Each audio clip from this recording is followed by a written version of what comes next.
तो चलिए स्टूडेंट्स, आज हम स्टार्ट करते हैं अपना मल्टीमीडिया सिस्टम के अंदर। ठीक है कि बेसिक्स ऑफ वीडियो, एक वीडियो के बेसिक क्या होते हैं, किस तरह हमें एक वीडियो को शूट करना होता है, क्या उसके एक एग्जैक्ट रूल रेगुलेशन होते हैं। तो आज हम उस पर थोड़ा सा फोकस करेंगे। ठीक है, तो सबसे पहले स्टूडेंट्स, जैसे कि आजकल वीडियो रिकॉर्डिंग ऐप काफ़ी आ चुके हैं जो कि आप मोबाइल के थ्रू भी वीडियो रिकॉर्डिंग कर सकते हो। ठीक है, तो ये काफ़ी सारे वीडियो रिकॉर्डिंग ऐप्स आपको मिल जाएंगे हर जगह। ठीक है, तो जैसे कि most smartphones have a built in video recording app, यानी कि आजकल ज़्यादातर स्मार्टफोन जो हैं वो वीडियो रिकॉर्डिंग ऐप पर काफ़ी फोकस कर रहे हैं, यानी कि कैमरे पर काफ़ी फोकस कर रहे हैं। There are also additional video apps available in the app store and Google Play, यानी कि आजकल ज़्यादातर जो वीडियो ऐप्स हैं एडिटिंग करने के लिए वो आपको प्ले स्टोर पर, गूगल पे पर, ऐप स्टोर्स पर आसानी से अवेलेबल होते हैं, जो कि आपके एक फ़ोन में होता है, Google Play, app stores etcetera etcetera. ठीक है, तो customer grade video records are also an option और रिकॉर्डिंग वीडियो और द वेब, यानी कि कंज्यूमर ग्रेड, यानी कि जो एक क्वालिटी होती है वीडियो रिकॉर्डिंग के लिए, हमेशा एक रिकॉर्डिंग के लिए हो सकती है, जैसे कि वेब के लिए आप कर रहे हो, सेल्फ के लिए कर रहे हो, एक्सेट्रा एक्सेट्रा। ठीक है, तो नेक्स्ट चलते हैं हम कि लाइटिंग, 3 पर्पज़ ऑफ लाइटिंग। ठीक है, तो सबसे मेन चीज़ एक वीडियो रिकॉर्डिंग करते टाइम हमको लाइटिंग का प्रॉपर ध्यान रखना होता है कि ऐसा नहीं होता कि जो भी आपका फेस है वो ना दिखे लाइटिंग में, या जैसे कि हम कोई सीरियल या कोई वेब सीरीज या कोई हम मूवी देख रहे होते हैं तो आप देखते हैं कि वहाँ पर काफ़ी अच्छी उन लोगों ने लाइट सेटअप किया होता है। ठीक है, कि आपका कोई भी सीन हो काफ़ी अच्छे से स्टेबलाइज हो और अच्छे से उस चीज़ को लाइटिंग हो। जैसे कोई नाइट का सीन है तो किस तरह उन लोगों ने लाइटिंग की है कि वो नाइट में भी आपको इजीली एक फील दे। ठीक है, तो provide adequated illumination for the pictures to be process correctly by the camera, यानी कि आपका जो कैमरा होता है वो भी उस चीज़ को अच्छे से कैप्चर कर पाए। ऐसा नहीं है कि कोई नॉर्मल कैमरा आप ले लो और फिर नाइट शूट करो या लाइटिंग प्रॉपर उसमें ना बैठे, तो इल्यूमिनेशन वगैरह वो सारा प्रोसेस उस चीज़ में होना चाहिए प्रॉपर, कि किस तरह से कोई रिफ्लेक्शन आता है एक लाइट का जब हम वीडियो रिकॉर्ड करते हैं तब। And to tell us what the object on these screen look like included space, depth, relationship and time of day, यानी कि उसमें आपका एक स्पेस होना चाहिए हर चीज़ के पास। ऐसा नहीं है अगर कोई लाइट की कम सोर्स है, अगर कोई बंदा सामने से लाइटिंग दे रहा है एक वीडियो शूट के लिए तो उसके मुंह पर ही बिल्कुल लाइट लगा दे तो वहाँ बर्न हो जाएगा वो चीज़। ठीक है, उसकी डेप्थ से रिलेशन देखना है कि इसका हमने इस हिसाब से कोई चीज़ रखी है लाइटिंग में तो वो प्रॉपर सेट हो रही है नहीं, उसकी एक एक्चुअल टाइम देखनी होती है। हो सकता है आपका शूट दिन में हो, अब जैसे बादल हो जाते हैं तो थोड़ा सा डार्क हो जाता है, तो वो चीज़ हमें प्रॉपर मेंटेन करनी होती है।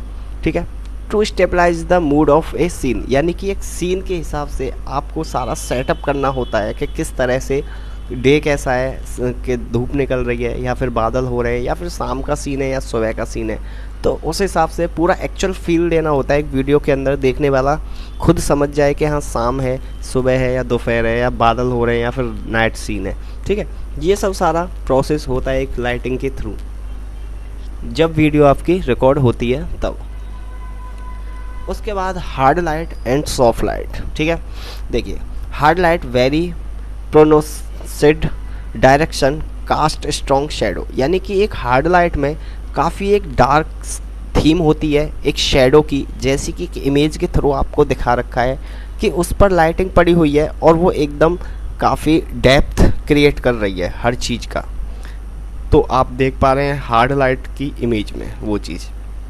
अब सॉफ्ट लाइट में क्या है कि सॉफ्ट लाइट जो है डिफ्यूज करता है, light is a diffuse spread out less shadow, people looks better white soft light. ठीक है, सॉफ्ट लाइट होता है एक नॉर्मल लाइट, सिचुएशन के हिसाब से डिपेंड करेगा आप पर कि आपको हार्ड लाइट रखनी है या फिर सॉफ्ट लाइट रखनी है। जैसे कि दोनों एग्जांपल आप एक इमेज के थ्रू देख पा रहे हैं। सॉफ्ट लाइट में एकदम सॉफ्ट है, उसमें इतनी डेप्थ नहीं आ पा रही, और हार्ड लाइट में वो चीज़ एकदम उभर के आ रही है और हमको ईजीली दिख रही है वो चीज़, और इतनी सॉफ्ट लाइट में नहीं दिख रही है जितनी हार्ड लाइट में वो चीज़ हमको एक डेप्थ के साथ दिख रही है। ठीक है, तो ये चीज़ होता है। और ऐसा भी नहीं है कि आप ज़्यादा ही सॉफ्ट करो दिखे ना और ज़्यादा ही हार्ड करो, तो इसकी भी एक रेंज होती है कि किस हिसाब से वो प्रॉपर सेट बैठता है किसी चीज़ पर। अगर तुम ज़्यादा हार्ड करोगे तो बिल्कुल ही ब्लैक हो जाएगा, वो दिखेगा नहीं। ज़्यादा सॉफ्ट करोगे तो हो सकता है चीज़ बर्न हो जाए वो चीज़। ठीक है, उसके बाद direction versus diffuse light. Example, direction कि सामने एक इमेज के थ्रू एक डायरेक्शन में कुछ स्टोन पर, पत्थर पर लिखा हुआ है, तो वो अगर किसी को अपनी वीडियो में, जैसे मान के चलिए कुछ दिखाना है, स्टोन पर कुछ लिखा हुआ या कोई बोर्ड पर लिखा हुआ, तो वो प्रॉपर मेंटेन होना चाहिए। एक डायरेक्शन कैमरा आपका ऐसा सेट होना चाहिए कि वो चीज़ रीडेबल हो, यानी पढ़ने में आना चाहिए। डिफ्यूज़ में ऐसा ना हो कि आप दिखाना चाह रहे हो बस उसका एक दिखे के सामने बोर्ड है बट कुछ दिख नहीं रहा, जैसे कि यहाँ एक स्टोन है, उस हिसाब से उसने उस चीज़ पर रखा हुआ है कि वहाँ दिख नहीं रहा। तो डायरेक्शन एंड डिफ्यूज़ भी उस चीज़ को बहुत डेप्थ देता है, या फिर आपको वो चीज़ भी मेंटेन करनी होती है अपनी एक वीडियो शूट करते टाइम। तो वहाँ भी देखिए थोड़ा बहुत लाइटिंग का ही खेल होता है कि डायरेक्शन, यहाँ पर डायरेक्शन मेन चीज़ है। आपकी डायरेक्शन सही प्रॉपर वे में होगा तो आपकी सही चीज़ें आएंगी। अगर हम एक लाइटिंग भी कर रहे होते हैं, अगर हम कैमरा का एंगल एक सही डायरेक्शन में रखते हैं, तभी वो लाइटिंग प्रॉपर आपको दिखेगी आपके सीन पर। ऐसा नहीं है कि वो नहीं दिखेगी। ठीक है, आप कैमरा दूर रख दोगे और लाइटिंग करके रखोगे और एक रेंज के हिसाब से आपका कैमरा बाहर है एक लाइटिंग से, तो वो लाइटिंग का कोई मतलब नहीं बनता फिर उस चीज़ को। ठीक है, उसके बाद आपका direction light. Hard light cast a sharp clear defined shadow, यानी कि एक हार्ड लाइट जो होती है वो क्लियरिटी डिफाइन करती है किसी भी शेडो की। ठीक है, जैसे कहीं शेडो है वो नॉर्मल, तो आप जब हार्ड लाइट करोगे तो थोड़ी सी और विजिबल होगी, यानी कि वो डेप्थ में जाएगी, काफ़ी क्लियर दिखेगी। When hard light is used A illumination A face imperfection in the skin stand out, the result is less than flattering। ठीक है, तो जब आप किसी हाईलाइट को अपने फेस वगैरह पर रखते हो, किसी लाइटिंग को हार्ड करके या थोड़ा सा डार्क करके, तो उसका इल्यूमिनेशन आपके फेस पर क्लियर दिखेगा, यानी कि डेप्थ दिखेगी। ठीक है, हर चीज़ की आपकी जैसे नाक है, साइड से शेडो पड़ेगी तो वो पूरी डेप्थ दिखेगा एक फेस का एक फ्लर्टिंग के साथ। ठीक है, but is another application such as bringing out at the texture in leather of the engraving on a piece of jewelry, this can be a advantage। जैसे कि अगर आपने ज्वेलरी भी पहनी है और हो सकता है उसमें डेप्थ ना हो, तो आप जब डेप्थ डालोगे एक लाइटिंग के हिसाब से तो आपकी प्रॉपर हर चीज़ एक दिखती है। जैसे सपोज जब हम कोई फ़ोटो को एडिटिंग करते हैं तो वहाँ पर भी कुछ चीज़, नॉर्मल फ़ोटो हमने फ़ोन से खींचा, जब हम उसको थोड़ा बहुत एडिट करते हैं तो हम देखते हैं, थोड़ा सा कलर मैचिंग करते हैं कि कहाँ बर्न करना है, कहाँ थोड़ी सी डेप्थ निकालनी है। तो वो एक सारा प्रोसेस होता है एक डायरेक्शन लाइट के लिए। ठीक है, उसके बाद diffuse light. Soft diffuse light has the offset effect. ठीक है, सॉफ्ट डिफ्यूज़ लाइट होता है कि ऑफसेट होता है किसी चीज़ का, जैसे कि एक इमेज में दिखाया गया है। ठीक है, उसने राइट हैंड साइड से एक लाइट दिया है जो कि थोड़ा सा लाइटिंग है, और लेफ्ट हैंड साइड जिसने उसको अपने हाथ से पकड़ा है वहाँ थोड़ा सा डार्क है। It tends to hide surface. ठीक है, तो ये हर चीज़ के सरफेस को हाइड कर रहा है। ठीक, जैसे कि हर चीज़ को उसने अपने चेस्ट के आगे उस चीज़ को लगाया हुआ है, पेट के आगे, तो वहाँ पीछे कम दिख रहा है वो चीज़, बट जो उसका अनहाइड है वो चीज़ ईजीली वहाँ पर दिख रही है हर इंटेंसिटी के साथ। Diffuser are used over the front of light of the soft and diffuse there beams at the same time. Diffuse also reduce the intensity of light. ठीक है, तो जिस हिसाब से यहाँ पर आपको एक इमेज के हिसाब दिया गया है, एक वाइट कलर के जिस कपड़ा ले रखा है वहाँ पे एक लाइट सिंपल है और ऊपर उसकी डेप्थ दिखाई गई है एक लड़की की। अगर वो चीज़ पूरी हो तो वहाँ पर वो चीज़ इतनी दिखेगी नहीं। ठीक है, तो ये चीज़ भी हमको पूरी मेंटेन करके रखनी पड़ती है एक डिफ्यूज लाइट में। उसके बाद हम नेक्स्ट चलते हैं सॉफ्ट लाइट। ठीक है, कि soft light, since soft light is the more scattered you may need more light. Soft light may be create using bounced light, यानी कि एक सॉफ्ट लाइट जो होती है वो एक बाउंस लाइट का भी काम करती है। जैसे कि कहीं आपने देखा हो रात में जब कोई एक अच्छा बंगलो होता है तो बहुत हल्की हल्की लाइट जल रही होती है, वो होती है एक सॉफ्ट लाइट। जैसे आपका नाइट बल्ब, ठीक है, वो होता है एक सॉफ्ट लाइट। तो आपने किसी स्टूडियो में, आप स्टूडेंट्स में से कोई गया हो तो आपने इस तरह की एक छतरी देखी होगी जिसके नीचे लाइटिंग लगी रहती है और वहाँ पर लोग एक लाइटिंग सेट करके फ़ोटो खिंचाते हैं ताकि वहाँ कोई उनको एरर ना आए कि उनकी लाइटिंग प्रॉपर ना हो। जैसे मॉडल्स वगैरह होते हैं वो सब खिंचवाते हैं, ठीक है। Light source hit subject indirectly since it bounce off A reflected. तो इस छतरी के नीचे जैसे एक लाइट लगाई जाती है तो लाइट अपना जब रेंज छोड़ती है तो छतरी से वापस रिफ्लेक्शन देके एक सॉफ्ट लाइट का काम करती है, ठीक है। तो ये आपके लिए एक काफ़ी अच्छा हो सकता है सॉफ्ट लाइट। कभी कभी हर चीज़ में सॉफ्ट लाइट यूज होती है मेनली, जैसे आपका फ़ोटोशूट हो गया, मॉडल फ़ोटोशूट हो गया, किसी स्टूडियो में हो गया, एक्सेट्रा एक्सेट्रा, जो ज़्यादा बर्न ना करे किसी चीज़ को, ठीक है। हार्ड लाइट मेनली वहाँ ज़्यादा यूज़ किया जाता है जहाँ उनका कभी कभी कोई वीडियो क्लिप अच्छे से प्रॉपर कैमरे में कैप्चर ना हुई हो किसी रीजन से, तो वो उस चीज़ में हार्ड लाइट से फिर डेप्थ निकालते हैं। तो सॉफ्ट लाइट तो सिंपल एक फ़ोटो वगैरह खींचने वगैरह में काम आती है, एक स्टूडियो वगैरह में मॉडल्स वगैरह हो गए उन सब के फ़ोटो वगैरह खींचने में ये सारा प्रोसेस होता है। उसके बाद वाइट बैलेंस, ठीक है। तो white balance use the balance the colour of your shot. तो वाइट बैलेंस यूज़ किया जाता है आपके शूट के थ्रू, यानी कि point the camera at a white object pick of a blank paper और white wall.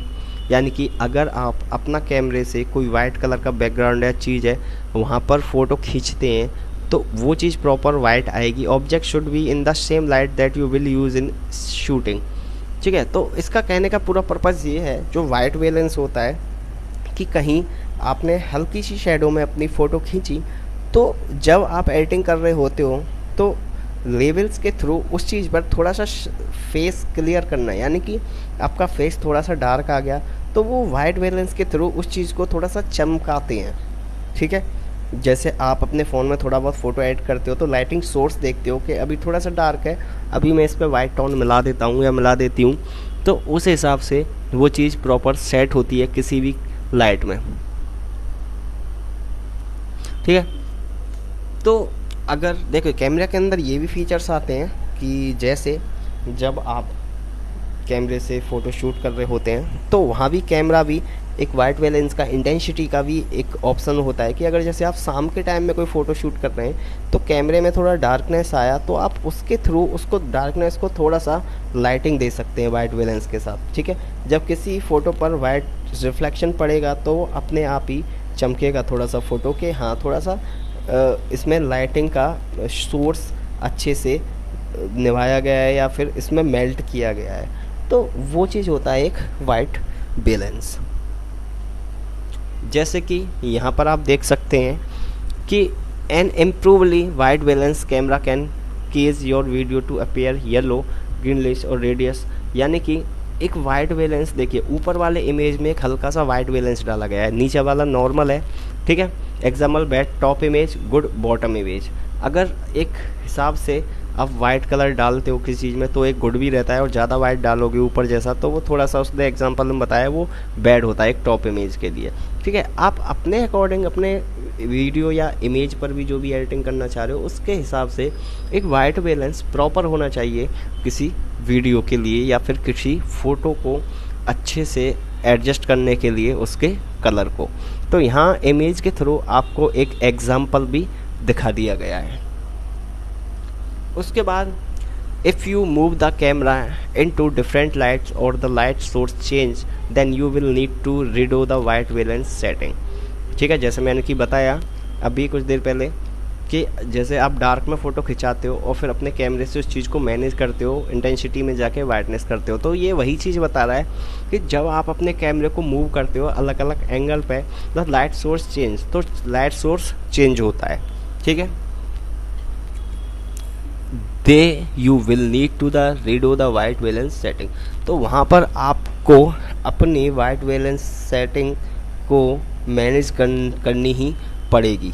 Some cameras do automatically rebalance the white. जो अब लेटेस्ट कैमरे आ रहे हैं वो क्या करते हैं कि वाइट बैलेंस को ऑटोमेटिक रख लेते हैं, ठीक है, वो अपने अकॉर्डिंग ही एडजस्ट कर लेते हैं। महंगे कैमरे जो होते हैं उनको अगर हम ऑटो पर छोड़ देते हैं, उनका एक ऑटो होता है ऑटो टोन, अगर हम उनको ऑटो पर छोड़ देते हैं तो आप नाइट में खींचिए, दिन में खींचिए, शाम में खींचिए, सुबह में वीडियो रिकॉर्ड कीजिए, फ़ोटो खींचिए, तो वो आप उस हिसाब से लाइटिंग के हिसाब से बदलते हुए टाइम के हिसाब से वो अपने आप उस चीज़ को ऑटो एडजस्ट कर लेता है और कलरिंग को भी काफ़ी अच्छे से उसमें मैच करा देता है, ठीक है। अगर आप ऑटो पे नहीं कर रहे हो तो फिर आपको वाइट बैलेंस का 100% उस चीज़ को मैनेज करना पड़ेगा जब आप अलग अलग डायरेक्शन में फ़ोटो खींचोगे या फिर कोई डायरेक्शन मूव करके कोई वीडियो शूट कर रहे होते हो उस टाइम।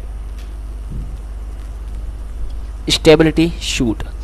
स्टेबिलिटी शूट का क्या मतलब होता है कि स्टेबिलिटी शूट वो होता है कि जैसे आपके हाथ में एक फ़ोन है और आप भाग भाग के आप रनिंग कर रहे हो, मतलब दौड़ रहे हो और कोई वीडियो शूट कर रहे हो। जब आप वीडियो को अपना फाइनल आउटपुट देखते हो तो वीडियो में दिखता है कि हल्का सा जरक आता है, वीडियो मतलब हिल रही होती है वीडियो। जैसे हम मूवी देखते हैं तो मूवी एकदम स्मूथ चल रही होती है, ठीक है। अगर मूवी का कैमरा विदाउट गिम्बल, जो गिम्बल होते हैं जैसे ट्राइपॉड हो गए और क्रेन्स हो गई, क्रेन गिम्बल्स आते हैं जिन पर कैमरा लगते हैं, तो उस हिसाब से उस चीज़ को स्टेबिलिटी किया जाता है ताकि देखने में कोई दिक्कत ना आए। जैसे आप एक ट्राइपॉड पर रख कर अपने आप को शूट करिए और एक आप हाथ में लेके फ़ोन किसी दूसरे के हाथ में लेके उसको दौड़ाइए, भगाइए और आप भी उसके साथ भागिए, तो जब भागते टाइम थोड़ा सा वीडियो में जरक आएगा, वीडियो हिलेगी। और एक होता है स्टेबिलिटी जो बिल्कुल स्मूथ चल रही होती है, यानी कि हमको लगता नहीं है कि वीडियो हिल रही है, तो वो चीज़ स्टेबिलिटी शूट काफ़ी अच्छा रहता है। तो ये होता है स्टेबिलिटी, यानी कि एक वीडियो हिल रही होती है और एक एकदम स्टे चल रही होती है, ठीक है। तो गिम्बल्स, क्रेन वगैरह यही काम करते हैं कि अगर उनको हम गाड़ी पर भी लगा दें, बाइक पर, पहाड़ से कुछ भी करें, तो वो हमेशा अपना वीडियो शूट एक स्टेबिलिटी में देते हैं, यानी कि वो जरक नहीं करते और इधर उधर वीडियो को वो देखने में दिक्कत नहीं करते। आजकल जैसे आईफोन है उसमें भी स्टेबिलिटी शूट आ चुका है, अगर उसको आप लेके चलोगे कैमरे को तो वो जरक नहीं आएगा आपकी वीडियो में, ठीक है। वो एकदम सिंपल स्मूथ रिकॉर्ड होगा, ओके। उसके बाद camera angle. Use angle to keep the production interesting. Angles can be use to manipulated audience perceptions, ठीक है। तो देखिए कैमरा एंगल भी एक शूट के लिए बहुत अच्छा माना जाता है कि अगर आप अपना कैमरा एंगल नहीं बदलते तो आपकी वीडियो काफ़ी इंटरेस्टिंग नहीं हो सकती।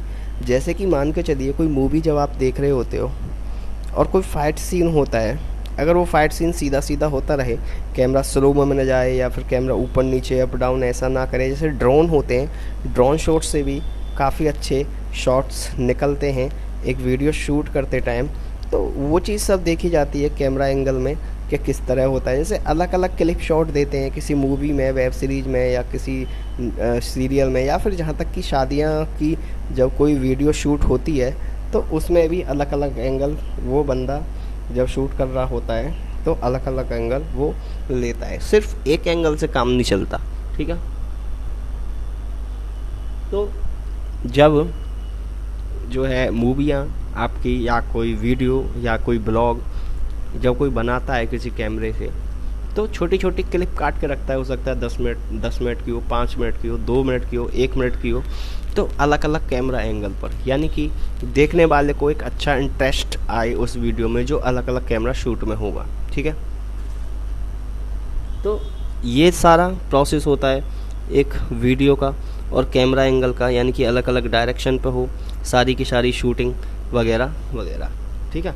तो जब भी आप भी अगर कभी कोई वीडियो शूट कर रहे होते हो तो आप भी देखते हो आजकल यूट्यूब पर या इंस्टाग्राम पर अलग अलग इफ़ेक्ट्स के वीडियो होती हैं, तो वो सब अलग अलग एक एंगल पर कैमरे से शूट की जाती है। जैसे एक इमेज के थ्रू दिखाया जा रहा है, वो उसने बॉक्सिंग ग्लव्स कैमरे के पास रखे और अपने आप को एक इस तरह शॉट दिया है कि वो काफ़ी सही लग रहा है, ठीक है। उसके बाद high camera angle. High camera angle position the camera above eye level, यानी कि आई कांटेक्ट के हिसाब से camera shoot down at subject camera जो शूट करता है वो सब्जेक्ट के हिसाब से करता है, कि यानी कि आपका आप नीचे होगे, कैमरा ऊपर होगा। Use to show overview of area, यानी कि जब आप वो एक हाई एंगल से शूट कर रहे होते हो तो आपके आसपास का काफ़ी एरिया दिखेगा। Use to make subject appear smaller, और आप थोड़ा सा ऐसा दिखोगे कि कैमरा आपके सिर पे लगाया हुआ है और ऑब्जेक्ट छोटा सा दिखेगा। जैसे कि इस हिसाब से एक इमेज के थ्रू वो बंदा, जैसे हाथ में ट्राइपॉड है या कैमरा ऊपर है, उस हिसाब से उसने उस इमेज को दिखाया गया है और आपको एक थोड़ा सा आइडिया मिल रहा है उस इमेज से। जैसे कि वो कुछ ऐसा लग रहा है इमेज देखने में कि जैसे कोई बंदा एक सेल्फी ले रहा है, सेल्फी स्टिक में उसने मोबाइल लगा रखा है और फिर दूर से वो ले रहा है एक फ़ोटो, तो वो हो गया कैमरा एंगल। जैसे बहुत लोग जब ब्लॉग बनाते हैं तो एक सेल्फी स्टिक होती है, कैमरा लगा होता, फ़ोन लगा होता है उस पर, और वो दूर से एक हाई रेंज पर जाके, एंगल पर जाके अपनी वीडियो शूट कर रहे होते हैं। तो ये होता है एक कैमरा एंगल, ठीक है, कि एक बंदा नीचे खड़ा है और शॉट आ रहा है ऊपर से। जैसे ड्रोन हो गया, ड्रोन को हवा में उड़ाते हैं और काफ़ी एरिया वो कवर करता है। जब वो एक वीडियो शूट कर रहा होता है, रिमोट के थ्रू उसको हम कंट्रोल करते हैं, ठीक। नेक्स्ट है लो कैमरा एंगल, यानी कि नीचे से। अगर आप कहीं बड़ी स्टेज पर खड़े हो और कोई बंदा नीचे खड़े होकर आपका शूट कर रहा है तो वो होता है एक low camera angle. Position the camera below your eye level, यानी कि जो आपके कैमरे की पोजीशन होगी वो आपके आई कांटेक्ट से थोड़ी सी नीचे होगी। Camera shoot up towards the subject, तो जो कैमरा शूट होगा वो सब्जेक्ट्स के नीचे होगा। जैसे कि इमेज के थ्रू दिखा रहा है कि बंदा एक कुछ उस पर खड़ा हुआ है बिल्डिंग्स पर लाइक, और कैमरा नीचे से ले रहा है, ठीक है। Use the give sense of power of to subject, तो लाइक जैसे आप अपनी छत पर खड़े हो और कोई बंदा रोड से नीचे से आपका फ़ोटो ले रहा है, तो एक वो होता है लो कैमरा एंगल। जब आप एक हाई टॉप पर दिख रहे होते हो कैमरे के अंदर, जैसे लगता है ये एकदम से ऊपर खड़ा हुआ है किसी चीज़ के, या थोड़ा सा टिल्ट यानी कि टेढ़ा कैमरा एंगल होता है। जैसे मान के चलिए टिल्ट है, थोड़ा सा टेढ़ा कैमरा एंगल है, तो वो हो गया आपका लो कैमरा एंगल। तो ये सारा प्रोसेस जो रहता है एक वीडियो शूट करने में काफ़ी अच्छा रहता है, अलग अलग एंगल पर, लो हो गया, हाई एंगल हो गया, वगैरह वगैरह, ठीक है। उसके बाद candidate age, camera is little one way horizontally plane, जैसे कि आप जब फोटो शूट करा रहे होते हो तो हल्का सा, जब इमेज के थ्रू आप देख पा रहे हो तो हल्का सा कैमरा टेढ़ा है, वो थोड़ा सा हॉरिजॉन्टली प्लेन में है, ठीक है। प्लेन भी लग रहा है, हल्का सा हॉरिजॉन्टली भी लग रहा है। तो इस हिसाब से जब कोई वीडियो वगैरह शूट होती है तो गाना हो सकता है, या फिर आपका खुद का इमेज हो सकता है, या कोई मॉडल शूट हो सकता है, तो ये होता है कंटेंट्स एंगल, ठीक है। तो इस चीज़ को हम कंटेंट एंगल बोलते हैं। तो इसमें कैमरा को हल्का सा टिल्ट टेढ़ा किया जाता है। जैसे इमेज सीधी लग रही है, बस उसके आप अंदर के जो बंदे हैं जिनका फ़ोटो खिंचा हुआ है वो हल्के से टेढ़े लग रहे हैं, इमेज स्टिल है वो टेढ़े हैं, ठीक है। तो इस तरह से। उसके बाद सब्जेक्टिव कैमरा एंगल, जैसे कि place the camera in the place of the character to show is a scenes from their view point, यानी कि कोई जब बंदा किसी चीज़ का मूवी शूट कर रहा होता है तो उसके व्यू पॉइंट से उसका कैमरा कितनी दूर है। जैसे बहुत लोग ब्लॉग बनाते हैं जब, तो जस्ट अपने हाथ में फ़ोन लेके अपने फेस को बोल रहे होते हैं और वो चीज़ हो रही होती है उनकी वीडियो रिकॉर्ड। जैसे कि एक इमेज के थ्रू आपको दिखाया गया है कि इस बंदे ने अपना कैमरा अपने सामने रखा हुआ है, और हो सकता है मे बी शायद इसने फ़ोटो खींचा हो, या फिर इस हिसाब से आपने कहीं ब्लॉग देखा हो, ठीक है। तो एकदम फ्लैट लगता है जब हम वीडियो देखते हैं इस तरह की नॉर्मल। तो ये होता है आपका सब्जेक्टिव कैमरा एंगल। उसके बाद कैप्चरिंग मोशन, ठीक है। You should always consider the part of the moving subject and generally leave space in front of them into the which they can move, यानी कि ऐसा भी हो सकता है। कैप्चरिंग मोशन क्या होता है कि आपने अपना फ़ोन ज़मीन पर रखा हुआ है और आप अपने कैमरे के पास से कहीं दूर जा रहे हो, तो वो होता है कैप्चरिंग मोशन, ठीक है। या उसके पास आ रहे हो, या कुछ अलग सीन्स बदल रहे हो वहाँ रखे हुए, तो जैसे एक इमेज में एक कैमरे की डायरेक्शन रख के आपको उस चीज़ को दिखाया गया है, तो ये होता है आपका कैप्चरिंग मोशन। जैसे ये है, एक दूर कैमरा रखा हुआ है और वो बंदा भाग रहा है, यानी कि उसने एंड हो रहा है, वो उस कैमरे के फ्रेम से निकल जाएगा। If you don't hear what can happen, this jogger looks like she is going to run right out of the frame. यानी कि एक बंदा है और कैमरे का फोकस सिर्फ उस पर है, तो उसमें ऐसा लग रहा है कि ये बंदा भागता हुआ इस फ्रेम से निकल जाएगा। तो ये होता है कैप्चरिंग मोशन, किसी चीज़ को कैप्चर करना मोशन के थ्रू। यानी कि सिंपल रखा हुआ है, एक कैमरा रोड पर आपका बस गई, उसमें से निकल गई फ्रेम से, कार गई वो भी निकल गई, तो उसी हिसाब से इस इमेज में हमको जस्ट ऐसा लग रहा है कि ये बंदा भाग के इस फ्रेम से आगे निकल जाएगा। ठीक है, जैसे ये है। अब स्टार्टिंग किया इसने by placing the subject in the lower left position, we have used the rule of third and give the jogger plenty of room to run within the frame. यानी कि भागता हुआ जैसे वहाँ पर है एंड में, हमने अभी पिछली स्लाइड में देखा था कि भाग रहा है, फ्रेम से निकला, फिर अगला फ्रेम हमने जैसे ही निकला अगले फ्रेम में आया तो वो शुरू से आ गया। फिर उसी हिसाब से प्रोसेस उस चीज़ का चलता रहता है कि कौन कहाँ से कैसे जाएगा, या फिर कैप्चरिंग किस हिसाब से मोशन उस चीज़ को हम कैप्चर कर पाएंगे। ठीक है, ठीक है। तो ये सारा आपका एक प्रोसेस होता है सही वीडियो शूट करने का, विद एंगल के साथ, डेप्थ के साथ, हार्ड लाइट सॉफ्ट लाइट के साथ, वाइटनेस के साथ। ठीक है, तो स्टूडेंट्स ये हैं आपके असाइनमेंट क्वेश्चंस, जो कि पहला है what is hard light, second is what is soft light, and third is what is low camera angle. तो ये सारे क्वेश्चंस आपको अपने पीपीटी के अंदर ही मिल जाएंगे। तो आई होप आपको इनको आंसर्स देने में कोई इशू नहीं होगा। तो ठीक है स्टूडेंट्स, चल रही है, फिर मिलते हैं अपनी नेक्स्ट क्लास में। तब तक के लिए bye bye, take care, thank you.